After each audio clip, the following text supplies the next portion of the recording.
कभी सोचा है, हर एक सेकंड, सिर्फ एक सेकंड में हमारा शरीर करीब 25 लाख नए रेड ब्लड सेल्स बनाता है। ये तो बस एक छोटी सी झलक है हमारे शरीर की जबरदस्त ताकत की, एक ऐसी मशीन की जो कभी कभी भी नहीं रुकती। तो चलिए आज इसी कमाल की दुनिया में उतरते हैं और इसके कुछ सबसे बड़े राज जानने की कोशिश करते हैं। अच्छा, एक पलक झपकने में क्या होता होगा?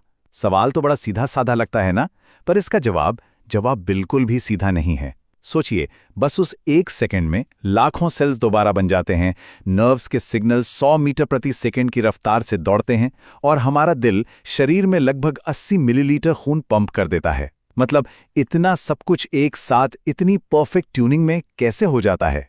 बस इसी कैसे का जवाब छपा है फिजियोलॉजी में। ये वो साइंस है जो समझाती है कि हमारा शरीर आखिर काम कैसे करता है। तो चलिए फिर इस कमाल की दुनिया को समझने के सफर पर निकलते हैं। इस सफर के पहले पड़ाव पर हम उस मैप को समझेंगे जो हमें रास्ता दिखाएगा, और वो मैप है फिजियोलॉजी। फिजियोलॉजी को ना ऐसे समझिए जैसे ये शरीर की यूजर मैनुअल हो। ये सिर्फ ये नहीं बताती कि शरीर के पार्ट्स क्या हैं, नहीं, बल्कि ये समझाती है कि ये सारे पार्ट्स मिलके काम कैसे करते हैं ताकि हम चल फिर सकें, सोच सकें, जी सकें। मतलब एकदम सीधे सीधे कहें तो फिजियोलॉजी बस एक सवाल का जवाब है, ये शरीर काम कैसे करता है। कभी ये ख्याल आया है कि हमारा दिल दिन में लगभग 1 लाख बार कैसे धड़क लेता है, वो भी बिना एक बीट मिस किए? या हमारे फेफड़े हवा में से ऑक्सीजन को कैसे खींच लेते हैं? असल में यही वो सवाल हैं जिनसे फिजियोलॉजिस्ट हर रोज जूझते हैं। वो हमारे शरीर के सबसे बेसिक फंक्शंस के बीचे की मशीन को समझने की कोशिश करते हैं। अच्छा, एनाटॉमी और फिजियोलॉजी, इन्हें एक ही सिक्के के दो पहलू समझ लीजिए। एनाटॉमी बताती है कि शरीर के कौन से हिस्से कहाँ हैं, बिल्कुल एक मैप की तरह जो बताता है कि कौन सा शहर कहाँ है। पर फिजियोलॉजी वो है ट्रैवल गाइड। वो बताती है कि ये हिस्से करते क्या हैं और एक दूसरे के साथ मिलकर कैसे काम करते हैं। तो जब तक दोनों को नहीं समझेंगे, शरीर की पूरी कहानी समझ नहीं आएगी। तो ठीक है, मैप तो समझ आ गया। अब जरा एक तूफानी दौरा हो जाए और मानव शरीर के बड़े बड़े कॉन्टिनेंट्स यानी इसके अलग अलग सिस्टम्स को देख लिया जाए। ये है हमारे शरीर का पूरा ऑर्केस्ट्रा, 10 बड़े बड़े सिस्टम्स जो एक साथ मिलकर धुन बनाते हैं। नर्वस सिस्टम है कंडक्टर, जो दिमाग से सारे ऑर्डर भेजता है। कार्डियोवैस्कुलर सिस्टम है रिदम सेक्शन, जो पूरे शरीर में खून का संगीत दौड़ाता है। और इम्यून सिस्टम वो है सिक्योरिटी गार्ड, जो हमें बीमारियों से बचाता है। हर सिस्टम का अपना अलग रोल है, लेकिन सब मिलकर ही जिंदगी की ये खूबसूरत धुन तैयार करते हैं। तो सवाल ये है कि ये इतना कॉम्प्लेक्स ऑर्केस्ट्रा एक साथ मिलकर काम कैसे कर पाता है? दरअसल कुछ बुनियादी उसूल, कुछ फंडामेंटल प्रिंसिपल्स हैं जो सब कुछ एकदम सही तरीके से चलाते हैं। चलिए जरा जिंदगी के नियमों को करीब से देखते हैं।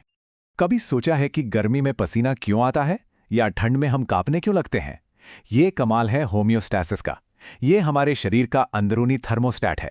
इसका बस एक ही काम है, शरीर के तापमान को करीब 98.6 डिग्री फ़ारेनहाइट पर बनाए रखना, चाहे बाहर बर्फ पड़ रही हो या आग बरस रही हो। और ये छोटा सा बैलेंस जिंदगी के लिए बहुत जरूरी है। तो शरीर को पता कैसे चलता है कि अब गर्मी लग रही है या ठंड? ये होता है फीडबैक मैकेनिज्म से, जो शरीर का अपना कम्युनिकेशन सिस्टम है। जैसे ही शरीर ज्यादा गर्म होता है, दिमाग को एक मैसेज जाता है और वो पसीने वाले ग्लैंड्स को चालू कर देता है। और जब ठंड लगती है तो दूसरा मैसेज मसल्स को जाता है कि कांपना शुरू करो और गर्मी पैदा करो। ये एक लगातार चलने वाली बातचीत है जो हमें बैलेंस में रखती है। अच्छा, ये सारे काम करने के लिए एनर्जी कहाँ से आती है? जरा अब उस खाने के बारे में सोचिए जो हमने खाया था। वो सिर्फ पेट भरने के लिए नहीं था, वो हमारे शरीर का ईंधन था। मेटाबॉलिज्म वो प्रोसेस है जो उस खाने को एनर्जी में बदलता है। वही एनर्जी जिससे हमारा दिल धड़कता है, फेफड़े सांस लेते हैं और दिमाग सोचता है। ये हमारे शरीर का इंजन है जो सब कुछ चलाता है। तो ठीक है, ये सब जानना जरूरी क्यों है?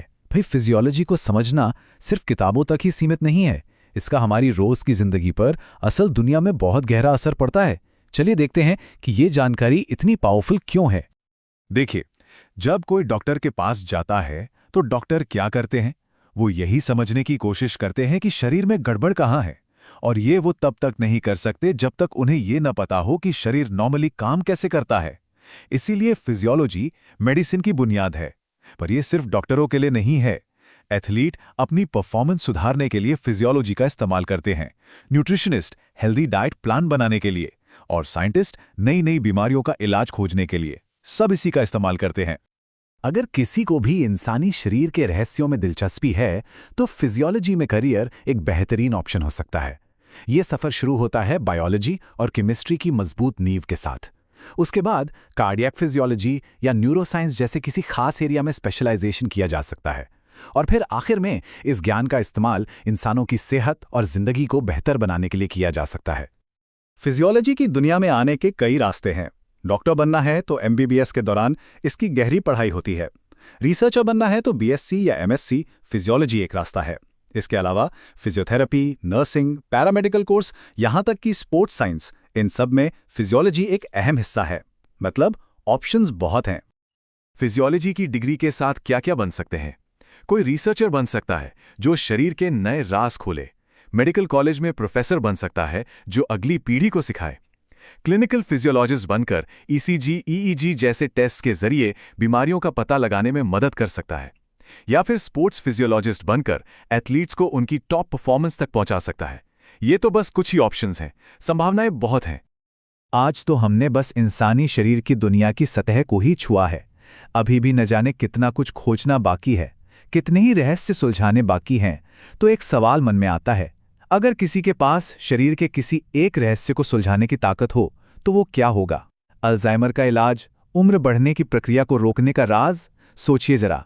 संभावनाएं एंडलेस हैं और जवाब खोजे जाने का इंतजार कर रहे हैं।